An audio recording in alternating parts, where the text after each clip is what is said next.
This unusual Pokemon almost saved my Nuzlocke. I have never completed a Hardcore Nuzlocke before, so I picked up my DS to return to a game that I haven't played in a few years, White 2. One of the coolest things about Nuzlocks is that your team of Pokemon might end up being completely different than it would be on a regular playthrough, and in this case, I definitely had some unexpected MVPs. I played with the Hardcore Nuzlocke rules, which meant I had a level cap for each gym leader, had to play on set battle style, and the only items I could use in battle were held items. Now this is the story of the unusual Pokemon who carried me through my first attempt at a Hardcore Nuzlocke. The story begins in Esperia City, where I met my starter, Otto, the Oshawott. After a brief rival battle, we headed to Route 19, where I met my next friend, Patricia, the level 2 Patrat.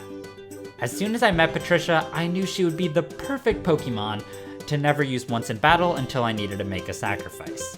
I traveled to Route 20 where I caught a Pokemon I was more interested in using, Peter the Pidove. Then with my new team of 3, we headed to Flockasy Ranch to chase down a Team Plasma member and catch a new teammate, a Lillipup who I killed with a critical hit.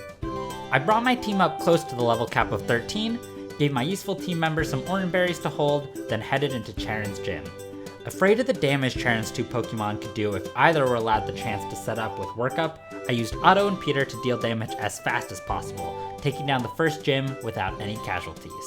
After that, it was a quick journey through some Route 20 trainer battles to get to Burbank City and my chance at a new team member. At Burbank Complex, I encountered an Audino in the shaking grass, who I killed with a critical hit. Again. Without the opportunity for another encounter until after the second gym, I trained up Otto and Peter in the Burbank Complex to prepare them for the gym battle. It was here that I discovered my team had a major electric weakness against a wild Elekid, which would be a theme for the rest of this run, but I had no casualties here. As I approached the level cap to make sure my team was battle ready, I challenged the other members of Roxy's band, starting with her drummer. Unfortunately, Otto got poisoned in this battle, so in order to have a safe switch into Peter, I let level 2 Patricia make her battle debut. Now down to only 2 Pokemon, I battled Roxy with relative ease and secured my second gym badge. Things were going relatively well. I had only 1 death so far, and it was an intentional sacrifice, but my team was a little short on members. But that was all about to change when I reached Castelia City. After chasing Team Plasma into the sewers, I encountered an underwhelming wild Rattata who I killed with a critical hit. Again. But I found my way through the sewers to Castelia Park, where I encountered a wild Petalil, a Pokemon who wouldn't be too helpful against Berg's bug types, but who I was generally excited to add to my team until I killed it with a critical hit. Again. After killing a 4th encounter with a critical hit, I was beginning to get a little frustrated, which is when I checked Peter's summary to discover he had the ability Super Luck, an ability that increases the chance of landing critical hits, something that is very useful for trainer battles, but not so much against wild Pokemon who I would like to catch. Still, I was able to add a couple more Pokemon for the team, Roxanne the Roggenrola in Relic Passage, who will unsurprisingly go on to be a main character in this run, and a disappointing Mickey the Minccino who I encountered on Route 4. Otto and Peter both evolved, and I was ready to take on the 3rd gym leader. Most of Berg's team could be easily handled by Peter's flying-type moves, except for Dwebble, who had a super effective rock-type Smackdown. Berg began with Swadloon though, and Peter was able to destroy it.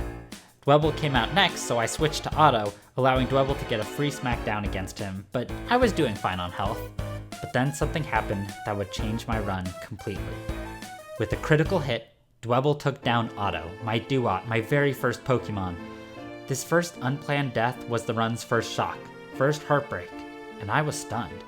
Usually a starter Pokemon is supposed to lead the run to victory, and I had been counting on Otto to carry me through some of the more demanding fights in this game. But this time, fate had other plans. Fortunately, Peter and Roxanne were able to recover this battle, and I collected my 3rd gym badge, but at a heavy cost.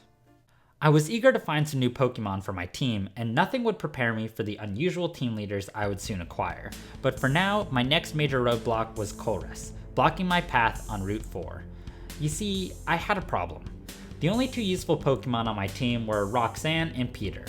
Colress's team, Magnemite and Clink, only knew 2 types of moves, Steel and Electric. The Steel-type moves would be super effective on Roxanne, and the Electric-type moves would be super effective on Peter. Roxanne did know Mud Slap, a move that was 4 times effective on Magnemite and super effective on Clink, but the move's power is incredibly low, and so is my special attack. I needed to guarantee that my Roxanne would live long enough to deal the damage necessary to kill both Pokemon. First, I battled the Pokemon Breeder on Route 4 a number of times to build up experience points for my team.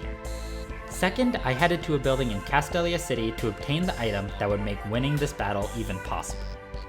The Eviolite is an item that when held by a Pokemon increases its defense and special defense, but it can't be used by a fully evolved Pokemon.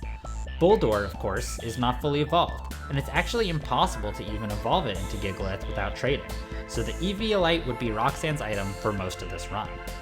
Bulldor already has a pretty great defense stat, but using this item just makes it even better. Although my special defense wasn't that great to begin with, the only special move Colress's team had was Klink's Thunder Shock, which I didn't think it would go for since Gear Grind was super effective anyway. I won't lie, the battle was still very close, with Roxanne getting down to red on her health bar, but with the Eviolite she was able to take more hits and secure the victory against Colress's team. Drained by the preparation the last battle required, I knew I needed some more teammates, especially ones who could resist electric-type moves. Fortunately, those needs were answered in the Desert Resort and Relic Castle. Meet Sandy and Sandra. Sandra evolved shortly after I caught her, and with the electric gym up ahead, she quickly became the star of my team. Sandslash is actually a decently useful Pokemon, but not exactly what I would expect to be carrying a Unova Nuzlocke run, although still not as surprising as some of my upcoming encounters. With Sandra leading my team, the electric gym was one of my easiest gym badges yet. It honestly isn't even worth going into more detail about. Instead, I'll tell you about some of the new Pokemon I caught. First up, we have Sophia the Solosis. I think Reuniclus is a very cool Pokemon who I hadn't used before, so I thought having this on my team would make this an extra unique run for me, but I need to wait a bit for it to evolve before it really started being useful. Next up was Swanee the Swadloon. After Otto's untimely death, I was counting on Swanee's grass-type moves to take me through the terrifying next gym, Clay's ground-type team led by his terrifying Excadrill. On Route 5, I caught Travis the Trubbish, who I immediately boxed. A Trubbish can't be too useful, right? It's literally a garbage Pokemon. I was guaranteed to get a Ducklet from Driftvale Drawbridge, who I was also planning to use against Clay since its water-type attacks would be super effective against Clay's ground types. In Driftvale City, I received a free Zoroa gift, who I didn't really have a spot on my team for, and I went ahead to Route 6 to catch Dean the Deerling, yet another grass type who could help me against Clay. Despite losing Otto, my team was looking like it could handle the next gym. I was playing on my DS though, and not an emulator, meaning I couldn't cheat my way to the level cap with rare candies. I would need to train my team up through Pokemon battles, so I headed to Route 6 to battle the Pokemon Breeder there and some wild Pokemon. That's where I ran into some critical hits that impacted my prospects in the next gym battle. With Swanee and Dean gone, it was up to Doug to help us through Clay's gym. Could this little duck with terrible base stats save the day? This is when our story gets its first unexpected hero. Doug's Bubble Beams lead the way through Clay's Crocorock and Sandslash, paving the way to Clay's most fearsome Pokemon, Excadrill. By this point, Doug was weak, and Excadrill's Rock Slide would be super effective and surely kill Doug. So I switched into Sandra, who was able to bulldoze Excadrill for super effective damage, and we earned our 5th gym badge. Next up was the Driftvale Tournament. I've seen some different mentalities online about how deaths in this tournament should be handled.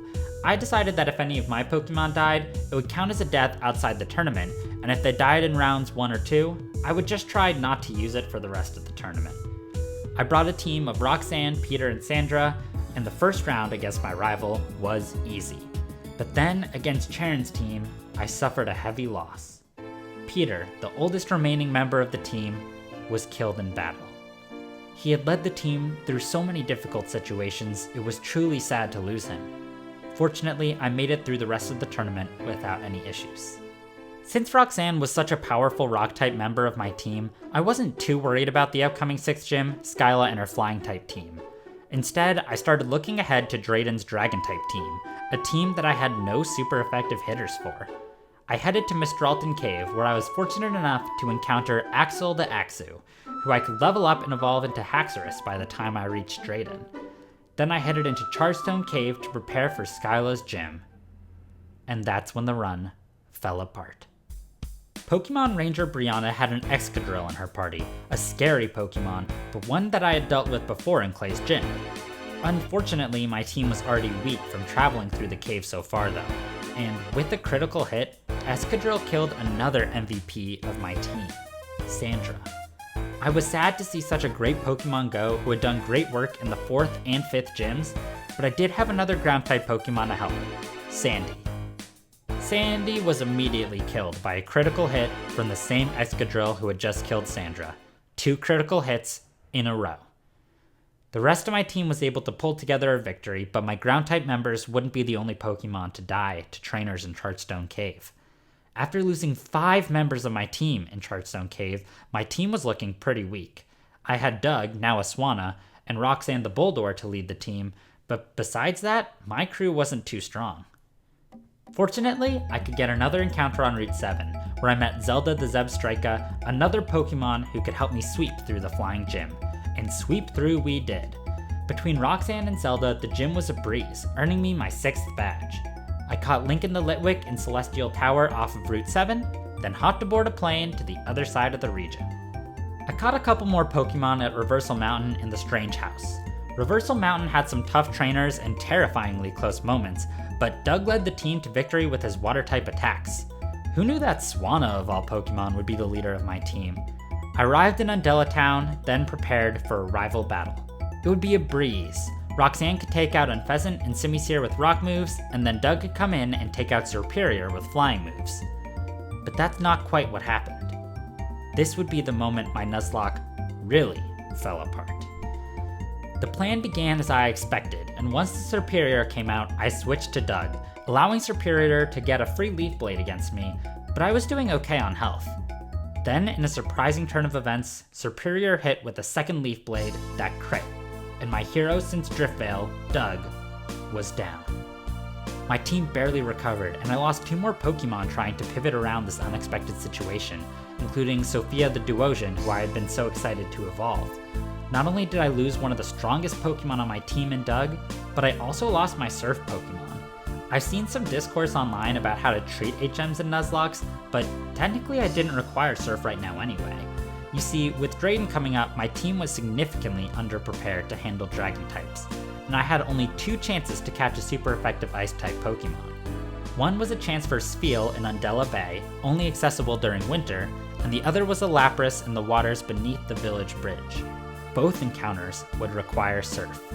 I saw only one small chance, one sliver of hope that might save this doomed Nuzlocke. And on Route 13, I rejoiced when I encountered Pelipper. Pelipper is actually a decent Pokemon with its ability Drizzle, but I got Keen Eye as an ability. Still, I didn't care. Having a Pelipper allowed me to use Surf again to get an encounter at Undella Bay, and for a chance at Lapras beneath the village bridge. Naming him after our first fallen flying type hero, Peter 2 joined the team. I set my DS to Winter, headed to Undella Bay for a chance at finding a Spheal, and a Frillish. No worries, I still had a chance at Lapras under the village bridge, a Marill. I needed a new plan to defeat Drayden. That new plan would be our encounter from back at Reversal Mountain, Skyla the Skarmory. Skyla would be the perfect counter for Drayden's team, resisting his Stab Dragon attacks and being immune to Flygon's Stab Earth Power. I began to train up Skarmory for the gym battle until I encountered a trainer on the village bridge. I did my research, I knew this trainer had only Electric-type Pokemon in the Elekid line, but I had Roxanne to take them out with Ground-type moves. The thing I didn't know? It was a triple battle. Roxanne was able to defeat all 3 Pokemon, but not before I lost both Skarmory and Gordon to their electric attacks. Once again, the run was in shambles. Time for a new plan. Around this time, I caught a few more encounters for my team. Emolga, Carablast, and Liepard. I assembled my all-star team and headed into Drayden's gym. The first trainer wasn't too difficult, but unfortunately, it did take my run savior from me. Rest in peace, Peter 2. With the rest of my team still intact, I went forward to the second battle, where you get to choose between 2 trainers.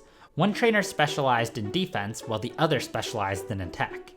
The attack trainer's Pokemon held the items Dragon Fang and Dragon Gem, and his Fracture had the move Dragon Dance. There was no way I was going to survive a battle like that, so I headed to the defense trainer, expecting our oldest Pokemon, Roxanne, to do most of the work.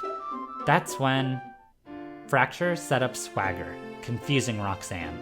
I tried to hit through the confusion, fearing that if I didn't, no one else on my team would be able to safely take a free dual chop. Roxanne hit herself in confusion, and she was gone. Hope was dwindling. Once I did get through the Fracture, I had my powerful Zelda up against their Druddigon. But this Druddigon had both the ability Rough Skin and the item Rocky Helmet, which hurt me when making attacks against it. Zelda went down too, followed by Liam the Liepard. I was down to only 6 Pokemon, most of which were horribly weak. Or so I thought. That's when a new hope emerged. Travis. Previously written off as a box warmer, I saw a path to victory in Travis. Travis could learn the move Sludge Bomb, a powerful 90 power move plus stab that has a 30% chance to poison Drayden's Pokemon. I also had a rash nature that helped increase my special attack stat, making Sludge Bomb even a little bit stronger. Furthermore, Travis had the ability Stench, an ability that gave me a 10% chance to flinch the opponent's Pokemon. Not enough to rely on, but the chance could come through and help in a pinch. I created a plan. Travis would take care of the Druddigon and Haxorus with Sludge Bomb, and the leftovers would allow him to recover a bit from the attacks he was taking from both Pokemon. Since Flygon's Earth Power would deal super effective damage to Travis, Marty, the now Azumarill, would be swapped in with enough bulk to take out the Flygon. I trained up my team and prepared for the only thing that stood between me and Drayden, a rotation battle. Knowing that my Garbodor was necessary to beat Drayden, I started with it up front to poison 2 of the 3 opposing Pokemon, then rotated it out to protect it. Unfortunately, the opposing Pokemon started to set up Dragon Dances. For some reason in rotation battles, Pokemon don't get hurt by poison when they're rotated to the sides, yet somehow they still do keep their stat boosts. Regardless, these powered up Pokemon destroyed almost my whole team. I tried desperately to save at least the 2 Pokemon I needed to beat Drayden, but I lost Marty. Honestly, it's even miraculous that Travis survived. I was at the level cap with no accessible encounters until Drayden was defeated. There was nothing I could do but battle Drayden, and I did actually have an incredibly slim chance of victory. I began by Sludge Bombing the Druddigon repeatedly, successfully poisoning it for some extra damage and restoring some of my own health using leftovers. Then came Flygon, where my chance at victory relied on the low flinch chance of my ability Stench. If I could cause Flygon to flinch just a couple times, yeah, that didn't happen. Travis went down to a single Earth Power and the run was over. I learned a lot from this first Nuzlocke attempt. I learned how devastating critical hits could be, how scary triple battles are, how even scarier Excadrill can be, but most importantly, that sometimes the unexpected Pokemon are the ones who end up being the most heroic. I will return to White 2 again someday, and I hope to reunite with some of the heroes who got me so far.